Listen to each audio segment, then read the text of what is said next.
Bonjour les amis, nouvelle vidéo aujourd'hui pour retrouver le général Henri Hérour qui nous va nous faire un constat fort intéressant sur la France. Mais juste avant de l'écouter comme d'habitude, n'oubliez pas de vous abonner, le pouce, le commentaire, le partage, le boost de la vidéo. Il était reçu ce matin sur la matinale de GPTV. On l'écoute et on en parle juste après. Une grande puissance.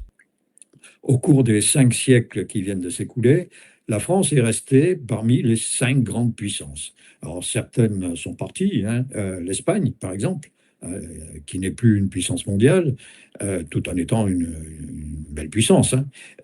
Et puis les États-Unis qui sont rentrés. Voilà. Mais bon, la France, il y a eu cette constante. Cette constante. C'est un pays très particulier. Je ne vais pas revenir sur la composition de la nation, mais c'est un pays très particulier, ce qui fait peut-être ses qualités, sa diversité fait aussi ses qualités. Alors, on a constaté aussi une chose, c'est que l'Union européenne avait écrasé les nations, ça tout le monde le sait, mais tenté d'écraser les nations, mais avait aussi écrasé la capacité de ces nations à être. Ce qui a fait la conquête du monde, c'est par la civilisation occidentale, c'est l'émulation entre ces nations. Émulation entre la France, le Royaume-Uni, émulation entre le Royaume-Uni et l'Espagne, le Portugal, etc., etc.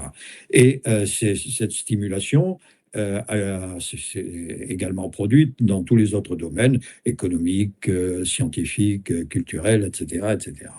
Et la France, aujourd'hui, eh ben, la France est étouffée, elle est sous l'étouffoir. Donc il faut se libérer de cet étouffoir. Cet étouffoir, c'est évidemment l'Union européenne. On a perdu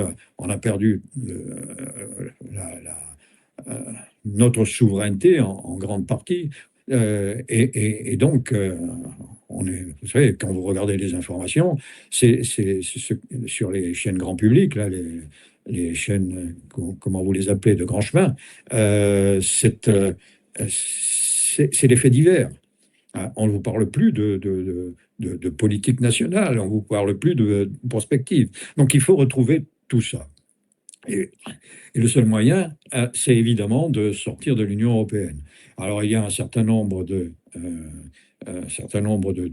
propositions que nous faisons après avoir démontré la puissance de la finance, la puissance de la finance, la puissance de la finance anglo-saxonne, notamment.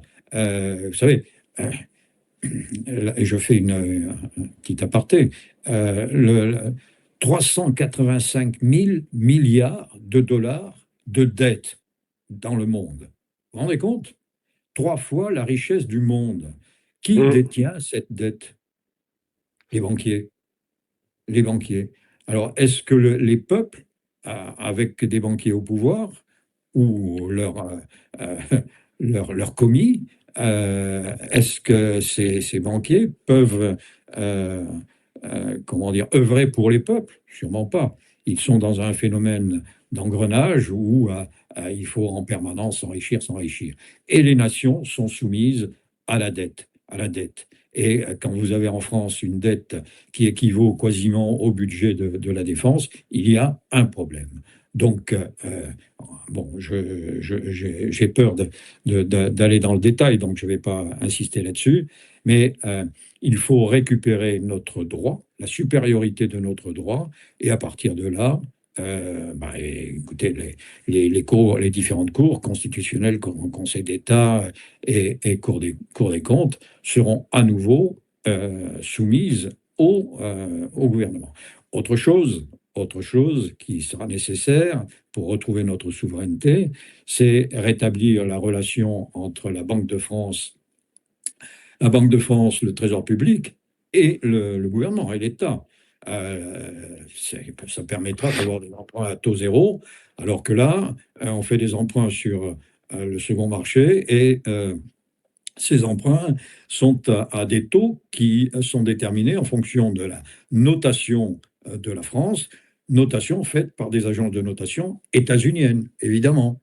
Évidemment. Donc il faut retrouver tous nos outils de souveraineté. Alors, on dit, mais la France seule, là, j'entends déjà les tristes sires dire, mais la France seule ne pourra pas survivre, c'est pas possible. Ben, elle a vécu avant, elle vivra après. Hein. Et puis, quitter l'Union européenne, ça ne veut pas dire ne pas avoir, ne pas construire des relations d'amitié avec les différents peuples européens. Ça, c'est hors de nous, cette idée. Et puis la France, on est très européocentré. Mais la France, vous savez, c'est aussi un de mes dadas, c'est 11 millions de kilomètres carrés. Euh, on va être probablement, avec les réformes géographiques, la première puissance maritime au monde, au monde. 11 millions de kilomètres carrés. 11 millions de kilomètres, peut-être presque 12 sous peu. Alors, ça veut dire qu'on est sur toutes les mers. La France, c'est pas une puissance européenne. C'est pas seulement une puissance européenne, c'est une puissance maritime. Il suffit de regarder la géographie, d'ailleurs, Mhm. de la France européenne, hein, la France métropolitaine. C'est un isthme. C'est un isthme. Pour ça que si la France quitte l'Union européenne, bah, je ne donne pas cher à l'Union européenne pour survivre. Donc la France est une puissance maritime. Alors je reviens, ça me permet de revenir, j'en parle aussi dans ce bouquin avec Jean, cette, la France, c'est ce qui bloque l'Allemagne, les ambitions allemandes, vers le sud.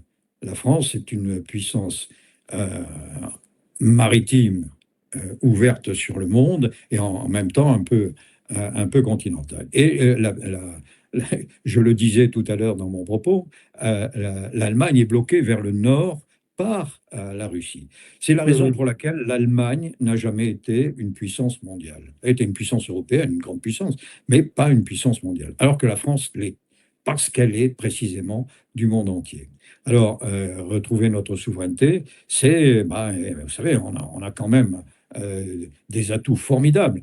Malheureusement, certains vendent nos pépites. Ça, c'est scandaleux. Il va falloir aussi mettre en place des lois qui nous permettront de conserver et d'aider ce que j'appelle les innovettes, parce que le mot start-up, vous comprenez bien que ça ne me plaît pas, ça ne me plaise pas.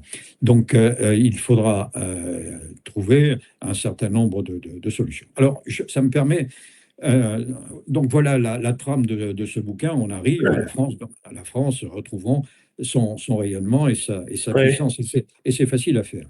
Et avec des amis, vous les connaissez en grande partie, nous avons créé ce qui s'appelle le Cercle Patria. Le Cercle Patria. Alors, Euh, quels ah, amis, ah, ah. général? Alors, bon, il y a des militaires, mais pas que. Il y a des juristes, des avocats, des financiers, des gens du milieu artistique. Mais nous sommes tous motivés par un même amour, l'amour de la France, la passion de la France, la passion de la France. Et il y a des médecins, enfin bon, bref. Et certains d'entre nous écrivent, passent dans les médias, et nous développons cette idée du cercle Patria, qui est un cercle, donc ce n'est pas une association. Hein, et nous mettons en place un label que nous accorderons à ceux qui voudront bien répondre à un certain nombre d'axes. Hein, d'axes, on en a prévu six, je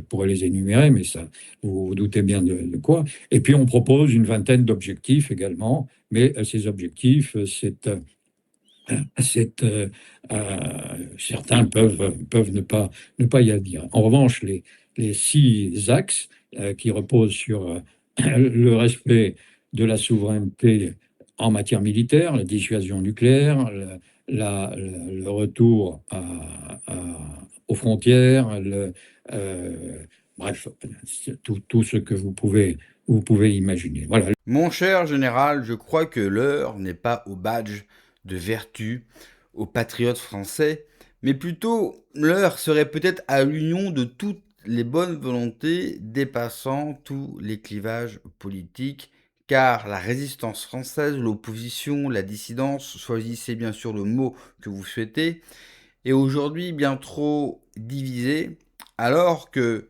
le système que nous combattons, qu'il soit européistes, que ce soit les élites françaises, elles ont un point en commun, c'est qu'elles avancent ensemble. Elles ont beau aussi avoir des différences, mais quand il s'agit bien sûr de détruire les nations et de détruire la France, alors là, elles trouvent un point commun et toute la force bien sûr pour agir contre nous. Bien sûr qu'il est vital de retrouver notre souveraineté.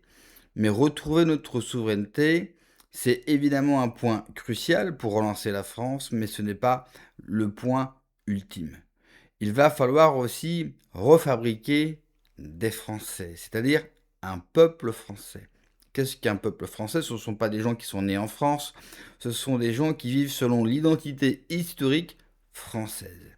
Et cela passe bien sûr par une identité chrétienne. Ça passe aussi par inscrire dans les têtes des gens que la France, comme il l'a très bien dit, est une grande puissance. La France fait partie des plus grandes puissances mondiales. Certes, cette puissance aujourd'hui est à l'arrêt, mais elle peut être relancée à tout moment et avec bien plus de facilité qu'on pourrait le soupçonner.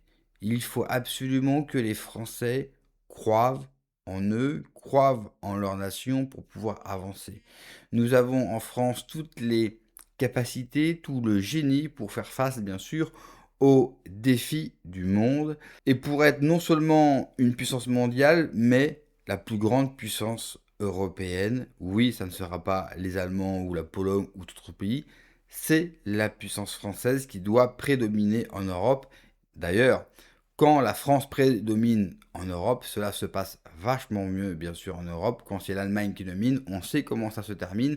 Ça se termine toujours mal, surtout à l'heure où l'Allemagne est en train, bien sûr, de se réarmer. Ils pensent même à réinstaurer, bien sûr, le service militaire pour avoir une armée de grande ampleur. Et les Français devraient savoir que quand leurs voisins se réarment, cela se finit toujours sur le champ de bataille. Merci d'avoir regardé la vidéo, les amis. N'oubliez pas, comme d'habitude, de vous abonner, le pouce, le commentaire, le partage, le boost de la vidéo. Prenez soin de vous, que Dieu vous protège. Allez, ciao.